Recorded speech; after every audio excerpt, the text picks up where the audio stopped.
বেগম জিয়া কেমন আছে আমরা কিন্তু এখনো জানতে পারলাম না। কথা কর না কেন? শাশুড়ির সাথে দেখা করলো, সেই ছবি আছে।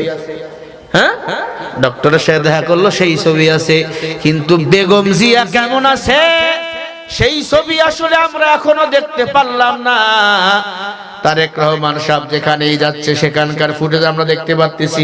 কবর জিয়ারত করলো হাদি ভাইয়ের, এরপরে ওই স্মৃতিসৌধে গেল, বাবার কবর জিয়ারত করলো, কিন্তু তার মায়ের সাথে দেখা করলো। এই ভিডিও কেউ দিতে পারে নাই, ছবি দিতে পারে নাই। তাহলে কি আমরা ধরে নেব বেগম জিয়া মারা গেছে?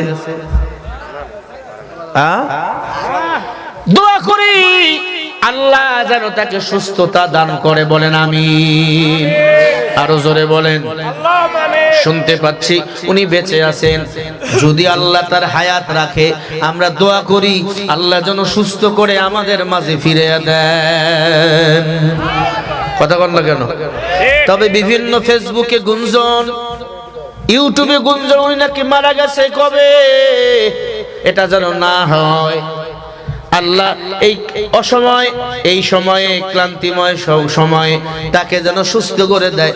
ছেলে আসছে দেশে, উনিও যেন সুস্থ হয়ে এই দেশের হাল ধরতে পারে সবাই মিলে, ঠিক না ব্যাঠি? আল্লাহ সুস্থ করে দেন, বলেন আমিন। আরো জোরে কন। কিন্তু ফেসবুক ইউটিউব তো গুজবের দুনিয়া, কেউ কেউ বলছে মারা গেছে। হ্যাঁ, মানুষের কথায় কান দেওয়া। একজনে কয় তোর কান নিয়ে গেছে সিল, কয় কান নিয়ে গেছে রে, আগে দেখা লাগবে তো কান আছে না নাই, কি বলেন? তবে আমরা একটু শঙ্কিত, এই দেখছেন, কথা বলেন না তো ভাই, আমরা একটু শঙ্কিত। সব ছবি আমরা পাইলাম, ওই ছবিটা পাইলাম না, কি বলেন? চিন্তিত আমরা, যেটা হয়েছে সেটা যেন প্রকাশ করা হয়, কি বলেন? মানুষ মরণশীল, সবাই মরে যাব। আমি মরে গেছি, আমাকে জিন্দা করার কারো দরকার নাই, কি বলেন? উনি যদি বেঁচে থাকে তাদের ফুটেজ আমাদেরকে দেখানো হোক, আমরা দোয়া করবো আরো, কি বলেন? কোরআন পড়ে পড়ে দোয়া করেছি আমরা, কারণ তিনি মানবতার মা, মানবতার নেত্রী। সারা বাংলাদেশ তার জন্য দোয়া করেছে, ঠিক না ঠিক?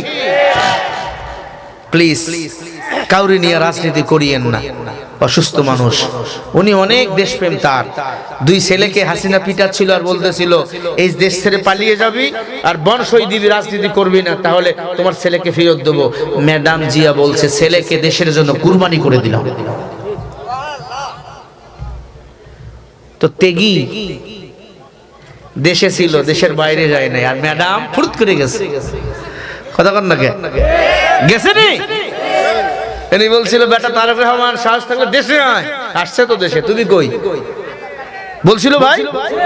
হ্যাঁ, যখন এই কথাগুলো বলতো মাথা গরম হয়ে যেত।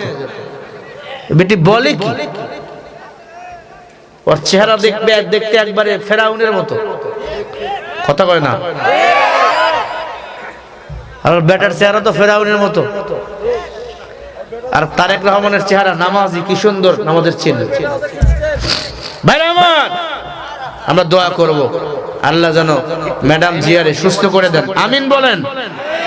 আমার কথা কেউ রাগ করছেন? আপনাদের এলাকার ছেলে দেশ নায়ক তারেক রহমান দেশের মাটিতে আসছেন, আপনারা তো খুশি, সবাই খুশি। দেশের মাটি আসার পর পায়ের মোজাগুলো খুলছে, খুলে একটু মাটির স্বাদ নিছে, মাটির স্বাদ আছে না নাই?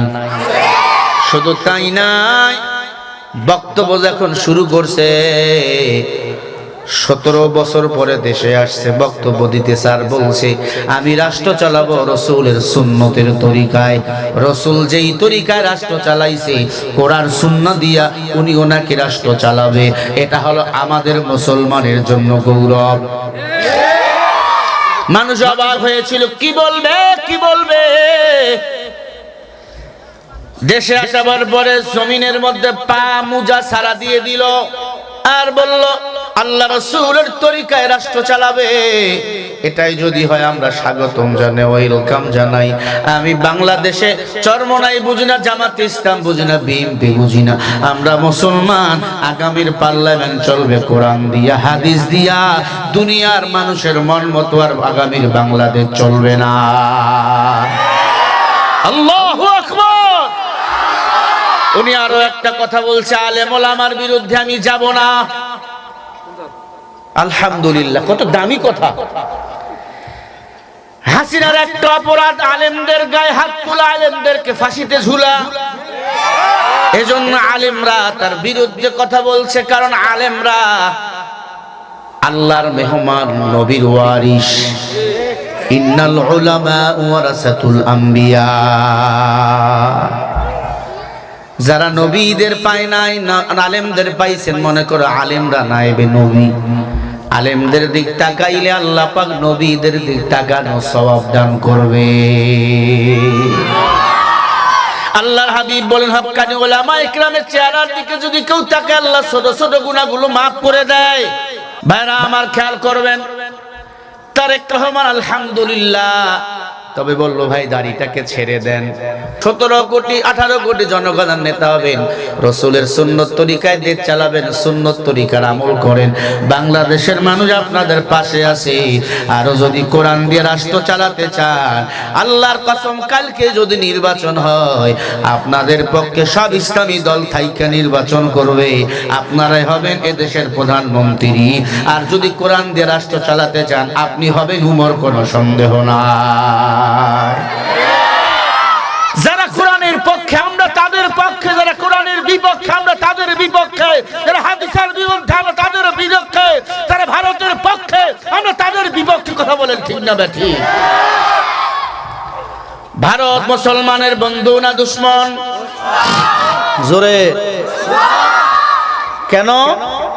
বাবরি মসজিদ ভেঙে দিল নরেন্দ্র মোদী। যারা মসজিদ ভাঙে তারা ইসলামের দুশ্মন, আল্লাহর দুশ্মন, নবীর দুশ্মন। আল্লাহ বলেন, ইয়া আইয়ুহাল্লাযীনা আমানু লা তাত্তাখিযুল ইয়াহুদা ওয়ান নাসারা। আয় মুমিন, ইহুদি নাসারা মুসলমানের বন্ধু নয়, বরং দুশ্মন। ওরা ইহুদি নাসারা, ওরাই বন্ধু। ভারত আমেরিকা বন্ধু, মাঝখানে আমরা বাংলাদেশ হয়ে গেছি ওগো দুশ্মন। কারণ আমরা মুসলমান, এক আল্লাহর গোলাম। আমরা সূর্যের পূজা করি না, চন্দ্রের পূজা করি না, আমরা গোলামি করি কার? এজন্য তারেক রহমান সাহেবকে ধন্যবাদ দিয়া যায়। তার গ্রামের বাড়ি থেকে আমি তাকে ধন্যবাদ দিয়া যাই। আগামীতে রাষ্ট্রনায়ক হলে কোরআন দিয়ে রাষ্ট্র চালাবেন। জামাত, চরমনাই, খেলাফত, মজলিস সবাই আপনাকে মাথায় রাখবে। কারণ আমরা সবাই চাই এই জমিনে কোরআনের শাসন চালু হয়ে যায়। আল্লাহ কবুল করেন, বলেন আমিন। আরো জোরে বলেন আমিন।